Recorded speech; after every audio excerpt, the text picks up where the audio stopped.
been having a hard time with this homily. I think I rewrote it 3 times since yesterday. So listen close, so hopefully it comes through. The second reading from St. Paul, from the second letter to the Corinthians, he talks about having a thorn in his flesh. And this is something that is big, it's more than he can handle, and so he asks God to take it away. And this is probably a familiar thing, a familiar reading for you. It's one that we reference all the time. So he asks God to take it away, and God lets it remain. This reading, really explodes this saying that we have, God will never give you more than you can handle, because St. Paul has more than he can handle, and God does not change it.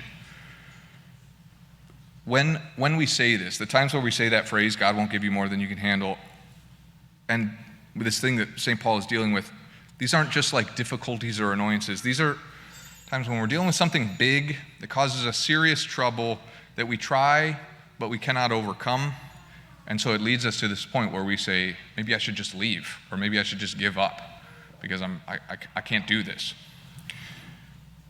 So we say, God will never give you more than you can handle, to encourage the other person so that we don't give up.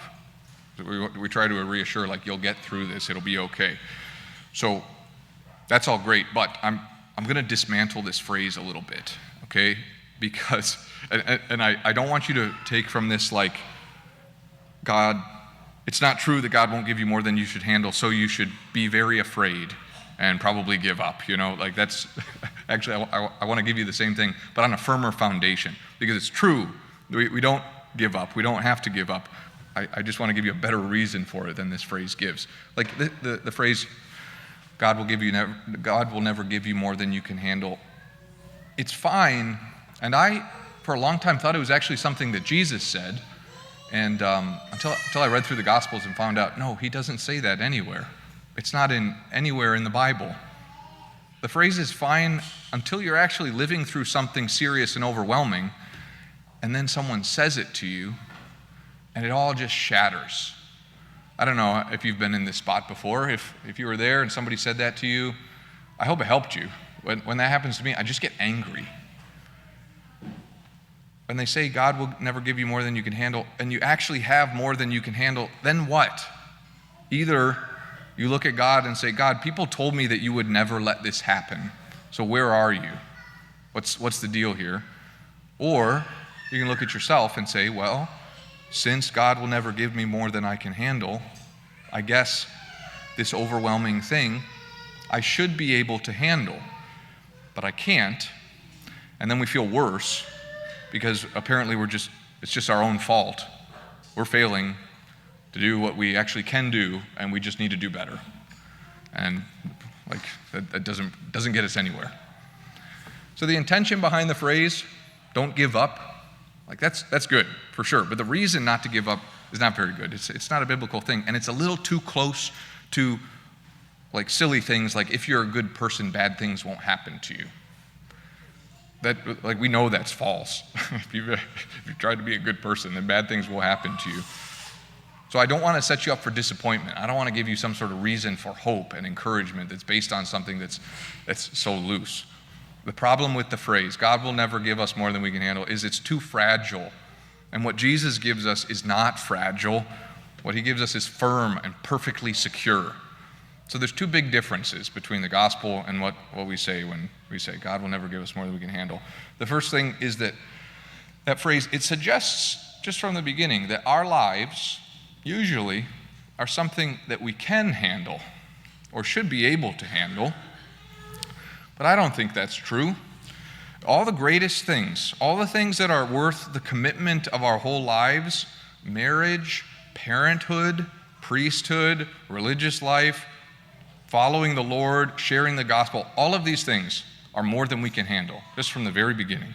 Following Jesus is stepping into adventure that from the very start is more than we can handle. And this is not a problem. Babies can't take care of themselves. They need help for everything, and that's okay. That's not a problem for them. They need help for everything. They have, from the moment they're born, way more than they can handle. And we need God's help for everything too. We never graduate from this. So that's the first issue. It seems to mean that, like, normally we can handle these things, but we can't. We always need God's help. So, okay, yes, we need God's help, but what about when we're doing all those right things, and we're praying, and we're trusting in God, and it just isn't working? It's not getting better. So then here's the second problem with this phrase: God will never give us more than we can handle. It assumes, without thinking, that it's a problem to have more than we can handle. Why do we think it's a problem to have more than we can handle? I would say, if there's too much, then I won't do it well. I'll do it badly, I'll make mistakes, I'll let people down, it won't be good enough, and I will fail. And the answer from the gospel is, so what? Again, the problem that we're facing is that when the thorn, or whatever it is that is more than we can handle, and that brings us to a point of discouragement and frustration that makes us consider just giving up or leaving because we can't tolerate our weakness and failure anymore, the answer, so what, is because what if failure is not failure? Okay, the second reading from St. Paul, he asks the Lord to take away the thorn, and the Lord responds, no, my grace is sufficient for you. My power is made perfect in weakness. In the first reading from Ezekiel, the Lord sends Ezekiel on a mission that is set to fail. He says, go and give this people my word, and they will not listen.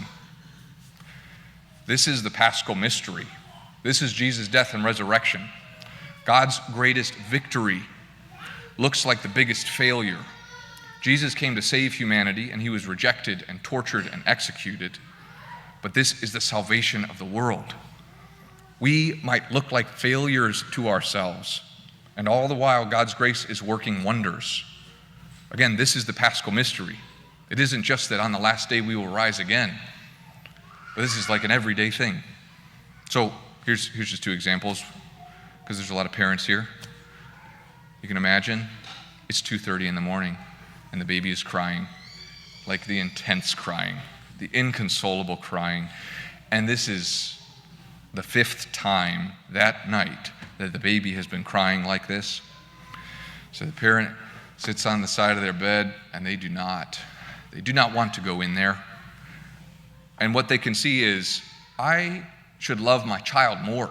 I should be more patient. I should have a better attitude about this. I should be tender and understanding, and it's a baby, and why am I getting angry about this?